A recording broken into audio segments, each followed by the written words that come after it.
हज़रत ज़नून मिस्री रहमतुल्लाह अलैह आप आंदे ने कि मैं एक धड़े ना नदी दे कोलों गुजरिया ते अचानक उत्थे खलोता ते कहे ना एक बिच्छू आया।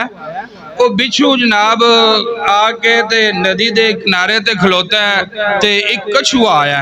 कछुए दे पिठ उत्ते सवार होया वे ओने नदी पार कराई है। नदी पार करवाने तो बाद फिर वो बिच्छू किनारे ते जदों कछुआ लगा बिच्छू उदे तो उतरिया उतर के ते एक बंदा आराम पिया करदा दरख्त दे थल्ले ते ओनू सप डसन लगा आराम कर रहा है गफलत दी नींद सो रहा है। ओनू बिच्छू ने सप नू डंग मारिया सप मर गया।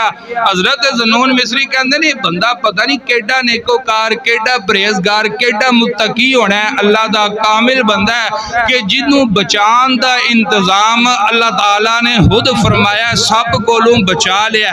हजरत ज़नून मिस्री रहमतुल्लाह अलैह आप फरमाते ने मैं जाके इस बंदे की ज़ियारत भी करना करीब जाके और इहदे कोलों अपने हक अंदर दुआ भी करवाना। आंदे ने मैं जदों गया ना उस बंदे दे करीब ते बंदे नूं बेदार कीता। जदों बेदार होया ते ओ बंदा शराब दी बोतल कढ़ के ना ते ओ पीन लगा ते मैं फौरन उहदा हथ फड़ लिया आख्या कि ओ गाफिल बंदे के कर लगा।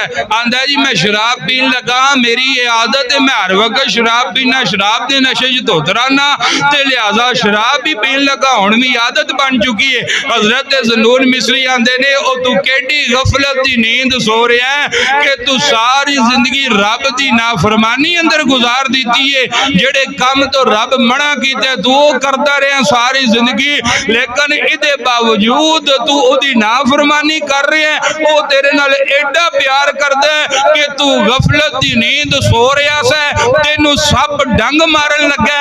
रब ने एडा तेरे वास्ते इंतजाम किया बिच्छू नू कला के बिच्छू दे जरिए सप नू मरवा दिता लेकिन उन्हें तेनू नुकसान पहुंचावे सप ए गवारा नहीं किया।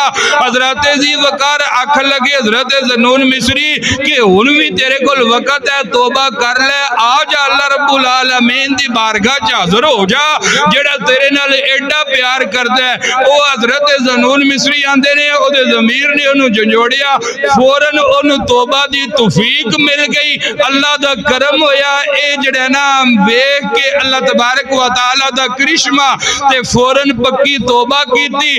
आंदा मैनू आवाज आई आत्मे गाबी दे विचों ऐ मेरे बंदे सारी जिंदगी गुनाहां विच गुजार दित्ती आ हुण तू तौबा कर लईए ते ना गुनाहां नू नेकियां अंदर तब्दील फरमा देता वे। नेकियां अंदर वयाफू अन सय्यात व हुवा अल्लज़ी यक़बलु तौबता अन इबादिही जदों बंदा सच्ची तौबा करदा है ते अल्लाह के कहंदे वयाफू अन सय्यात मैं रब तुहाडे गुनाहां नू किदे अंदर तब्दील करना नेकियां अंदर तब्दील कर देना।